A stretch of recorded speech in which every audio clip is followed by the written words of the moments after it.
Yes, good evening. 9th class theorem 8.3। कल हमने दो थ्योरम्स की थी इस चैप्टर की। If each pair of opposite sides of a quadrilateral is equal, it is a parallelogram. एक क्वाड्रिलेटरल आपके पास है, इसकी each pair of opposite sides equal अगर है तो आपको प्रूव करना है ये पैरेललोग्राम। पैरेललोग्राम सिर्फ तब होता है जब इसके अपोजिट साइड्स पैरेलल हो। इस वक्त ये कह रहा है अगर पैरेललोग्राम होता है तो उसके अपोजिट साइड्स इक्वल होते हैं, हमने कल पढ़ा था, प्रूव किया था बल्कि। लेकिन इस वक्त उल्टा है, लास्ट वाला हिस्सा थ्योरम का प्रूव करना होता है। If each pair of opposite sides is equal, ये और ये इक्वल, ये और ये इक्वल, आपको प्रूव करना है कि ये पैरेललोग्राम है, यानी ये और ये पैरेलल और ये पैरेलल है। फिर से डायगोनल डालते हैं।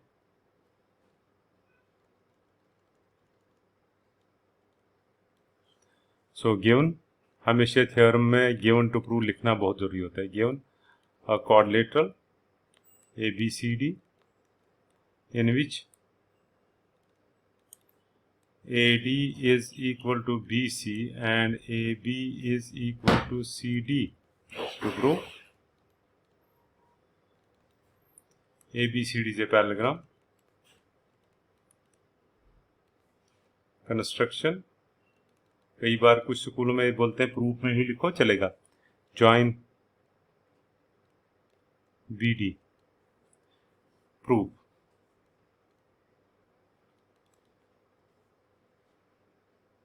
देखिए, आपको प्रूव करना है ये साइड और ये साइड बराबर है, सॉरी पैरेलल है। पैरेलल ये तब होगा जब ऑल्टरनेट एंगल्स बराबर होंगे, एंगल 1 और एंगल 2 बराबर होगा। लेकिन ये तब बराबर होंगे जब जब ये ट्राइंगल्स कॉन्ग्रुएंट होंगे। तो इसलिए हम कॉन्ग्रुएंसी से प्रूव करेंगे। इन ट्राइंगल्स ABD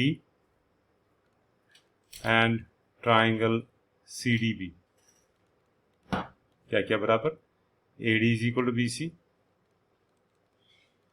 तो गिवन है, बुक में लिखा है। AB इज इक्वल CD, ये भी गिवन है। और BD इज इक्वल BD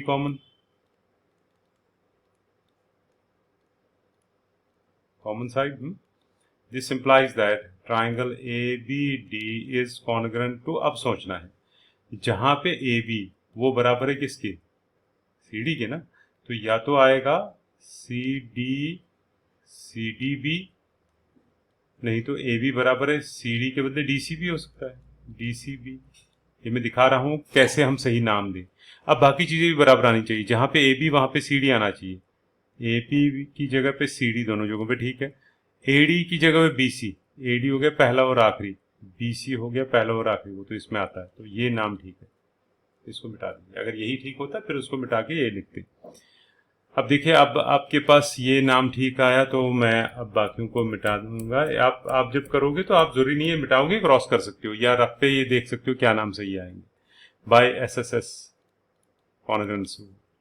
जब ऐसा होगा तो एंगल ये D, ये एंगल D, मतलब इसका D हो गया 1, बराबर होगा इसके B के, तो 2 के बराबर होगा ना। ये ढंग से लेना है आपको। Angle 1 is equal to angle 2 बाई CPCT, एंड इसी तरह से इसका ये 3, इसका ये 3 है, ये एंगल 3 है, और इसका ये 4।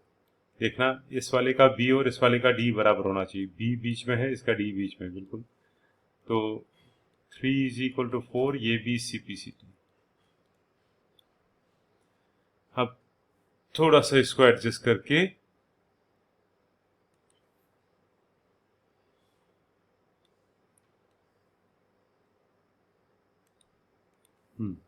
मैं लिखूंगा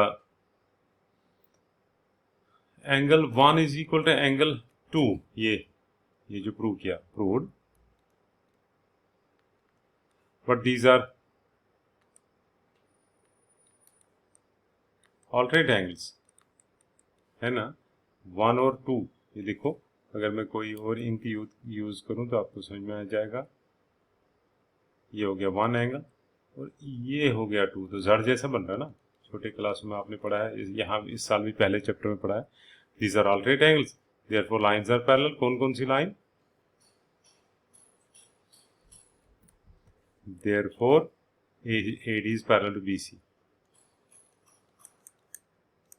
इसी तरह से दूसरी बात, एंगल 3 इज इक्वल एंगल 4, ये भी प्रूव किया। अच्छा, अब देखोगे ये एंगल और ये एंगल बराबर। अगर मैं कोई और इंक यूज करूं तो ये कलर मैंने ग्रीन, देखो ये हुआ 3 और ये हुआ 4, तो इसका मतलब ये तो पैरेलल हुए ना, but these are again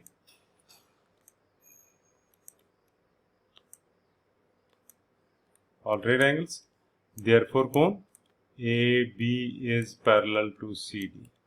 Now इन दो से, from first and second, from first and second ABCD से पैरेलल, डेफिनेशन आ गई ना, अपोजिट साइड्स पैरेलल हुए। तो एक और थ्योरम है, इन्हें parallelogram opposite angles are equal. तुम्हें प्रूव करना है पैरेललोग्राम है, ये लास्ट वाला हिस्सा थ्योरम का प्रूव करना होता है, ये और ये बराबर और ये बराबर प्रूव करना है। तो गिवन इसमें है सिर्फ पैरेललोग्राम ABCD इन विच, नहीं कुछ भी नहीं, इन विच तो क्या करेंगे, पैरेललोग्राम ABCD है तो बस to prove angle A is equal to angle C and angle B is equal to angle D. Prove, दो चार तरीके हैं प्रूव करने। एक आसान सा तरीका है, देखो AD is parallel to BC है ना, पैरेललोग्राम है, AD parallel to BC, therefore angle A plus angle B is equal to 180।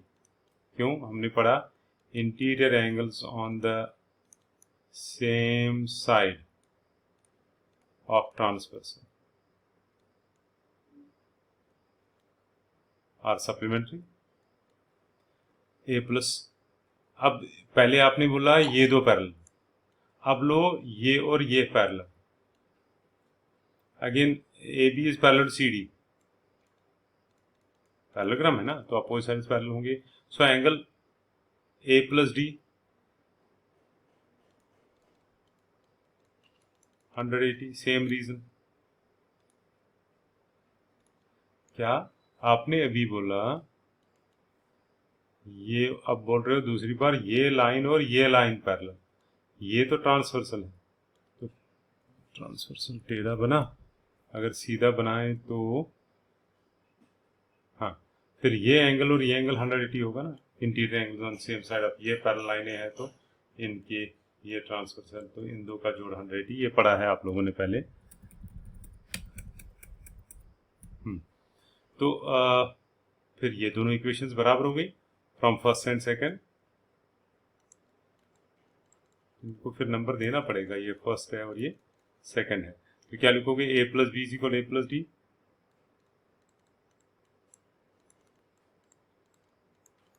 ये और ये कैंसिल हुआ, so angle B is equal to angle D, ये एंगल B और एंगल D प्रूव हुआ। बिल्कुल वैसे ही ये दो भी प्रूव करोगे अगर आप चाहो तो, जब एंगल B सिमिलरली दूसरे दो इसी तरह से हो जाएंगे, angle A is equal angle C, prove करने की जरूरत नहीं है, ये चलेगा। तो ये दो थ्योरम्स अभी तक हो गए। देखिए तीसरी थ्योरम है इसी का अपोजिट।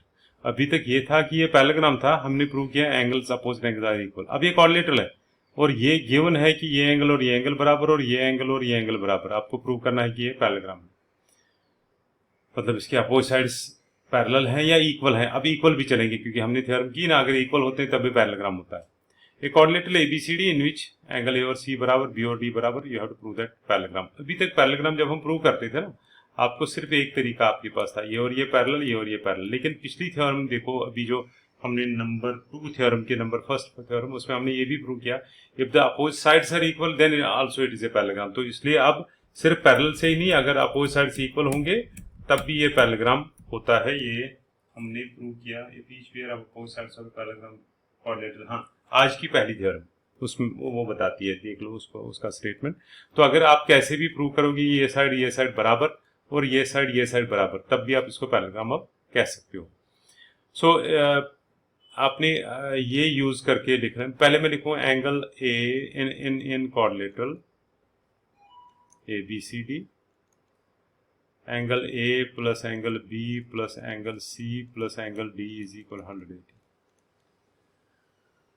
मगर एंगल A किसके बराबर, but angle A is equal angle C and angle B is equal to angle D, ये बुक में लिखा है ये, इसलिए ए के बदले सी लिखो, एंगल सी प्लस बी के बदले डी लिखो, इस बी के बदले डी, इस ए के बदले सी, ये दो ऐसे ही रखो।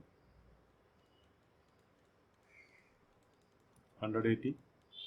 अब ये हो गया 2 टाइम्स एंगल सी, है ना, ये सी और ये सी हो गया 2, डी और डी हो गए 2d, plus angle D bracket में इज इक्वल टू 180।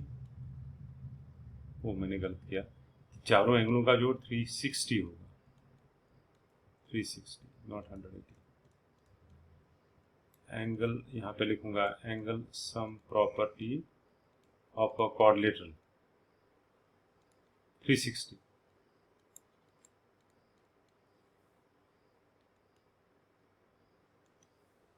जगह थोड़ी सी रफ बनाए। जब ये 360 बना तो आप क्या लिखोगे यहाँ के बाद, तो angle C plus D is equal to 362, यहाँ जाएगा तो 180। अब देखो ये C प्लस ये D 180 आ गया, इसका मतलब ये हुआ ना कि ये तो पैरेलल, क्योंकि अगर सेम साइड ट्रांसवर्सल के सेम साइड के एंगल्स अगर 180 होते हैं तो लाइनें पैरेलल, ये भी आपने पढ़ा है। बट दीज मतलब C और D are the angles, are the interior angles on the same side of transversal, ये ट्रांसवर्सल के सेम साइड के एंगल्स है, कौन, एंगल सी और एंगल डी। देयरफॉर सी, ये सी और ये D interior angles on same side of transversal है और उनका सम 180 आ रहा है, इसका मतलब A D is parallel B C. अच्छा, अभी आपने मगर C किसके बराबर है, but angle C is equal to angle A, this implies C के बदले यहाँ पे A लिखो, एंगल A दूसरा नहीं चेंज करना, ये ट्रिक होती है, इज इक्वल 180। अब A प्लस D 180 है, ये है, अभी हमने प्रूव किया A प्लस D, तो इसका मतलब ये हुआ ना, ये और ये पैरेलल हुआ, ये ट्रांसवर्सल है, so therefore angle, this implies again these are, ये वाली लाइन लिखनी है, these are interior angles on same side of transversal. अब तो 180 आ गया, इसका मतलब A B is parallel to C D, बस ये आपने लिखा A B parallel to C D, ये लिखा from first and second, A B C D से पैरेललोग्राम। ये कंप्लीट हुआ क्वेश्चन। तो 3 थ्योरम्स आज हमने की, यही 3 आपको खुद रिपीट करनी है और नया काम कुछ नहीं है आज। Thank you. इंग्लिश का मैंने रखा था लेटर लिखने के लिए, सब बच्चों ने अभी तक नहीं भेजी, हो सकता है शाम तक आ जाए, तो मैं वेट कर रहा हूँ आपका। कुछ बच्चों ने बहुत अच्छी लेटर लिखी है, बहुत अच्छा लगा मुझे, इसी तरह ट्राई करते जाओ, अच्छा लगता है। थैंक्स।